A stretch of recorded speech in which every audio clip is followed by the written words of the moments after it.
नमस्कार, आप देख रहे हैं जन एक्सप्रेस, आपके साथ में आंचल श्रीवास्तव। आज की हमारी बड़ी खबर एक ऐसे बयान से जुड़ी है जिसने पश्चिमी उत्तर प्रदेश से लेकर राष्ट्रीय राजनीति तक भूचाल ला दिया। दरअसल मेरठ की धरती पर रामकथा के दौरान तुलसी पीठाधीश्वर जगत गुरु स्वामी रामभद्राचार्य ने एक ऐसा बयान दिया है जिसने माहौल को गर्मा दिया है। उन्होंने पश्चिमी यूपी को मिनी पाकिस्तान कह दिया। इस बयान के बाद से विवाद थमने का नाम नहीं ले रहा और अब इस पूरे विवाद में एंट्री हुई है आजाद समाज पार्टी के संस्थापक और नगीना से सांसद चंद्रशेखर आजाद की। बरेली में आयोजित अस्तित्व बचाओ भाईचारा बनाओ प्रबुद्ध सम्मेलन में चंद्रशेखर ने सीधे नाम लिए बिना जगत गुरु रामभद्राचार्य पर करारा हमला बोला है। उन्होंने कहा है कि संत की ना कोई जाति होती है, ना कोई धर्म होता है, लेकिन आज कुछ कथावाचक समाज को बांटने की कोशिश कर रहे हैं। ऐसे एक संत है जिनकी आंखें नहीं है, सोचिए उनके कितने पाप होंगे, और लोग ऐसे अपराधी से ज्ञान ले रहे हैं। यानी साफ है कि चंद्रशेखर आजाद ने रामभद्राचार्य के मिनी पाकिस्तान वाले बयान की निंदा करते हुए उनके निजी जीवन पर तीखी टिप्पणी कर दी है। मेरठ में जगत गुरु रामभद्राचार्य ने अपनी रामकथा के दौरान कहा था कि आज हिंदुओं पर संकट है। पश्चिमी उत्तर प्रदेश में आकर ऐसा लगता है कि मानो ये मिनी पाकिस्तान बन चुका है।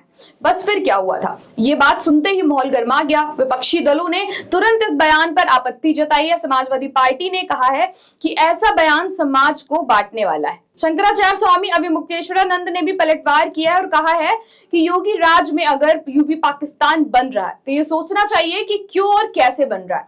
यानी विवाद का दायरा लगातार बढ़ता जा रहा है। अब लौटते हैं चंद्रशेखर आजाद पर। बरेली में मंच से बोलते हुए उन्होंने सिर्फ रामभद्राचार्य के बयान की निंदा ही नहीं बल्कि इसे सनातन धर्म के सिद्धांतों के खिलाफ भी बताया। उन्होंने कहा है कि मेरठ की धरती किसानों और 1857 के विद्रोह की गवाह है। यानी धरती वाल्मीकि संस्कृति की जड़ों से जुड़ी हुई है। ऐसे गौरवशाली जनपद को मिनी पाकिस्तान कहना निंदनीय है। लेकिन चंद्रशेखर यही नहीं रुके। उन्होंने कथावाचक के उस कथन पर भी कटाक्ष किया है जिसमें रामभद्राचार्य ने कहा है कि मेरी आंखें जन्म से ही नहीं है। चंद्रशेखर बोले, सनातन के हिसाब से सोचिए, किसी व्यक्ति को इतनी बड़ी सजा क्यों मिलती है कि उसकी आंखें ही ना दी जाए? इसका मतलब है कि उसके कर्म बहुत बड़े पाप से जुड़े हैं। ये बयान सुनते ही सियासत और गर्मा गई है। अब सवाल यही है कि धर्मसभा में दिए गए कथनों से जब राजनीति की गूंज निकलती है तो क्या उसका असर समाज की एकता पर पड़ता है? रामभद्राचार्य के बयान से एक और जहां धार्मिक ध्रुवीकरण की चर्चा छिड़ी, वहीं चंद्रशेखर आजाद की प्रतिक्रिया ने विवाद को और हवा दे दी। उनका कहना है कि ऐसे संत जो हमारे समाज को जोड़ने का काम करे, वो अगर विभाजन की बात करे तो ये सनातन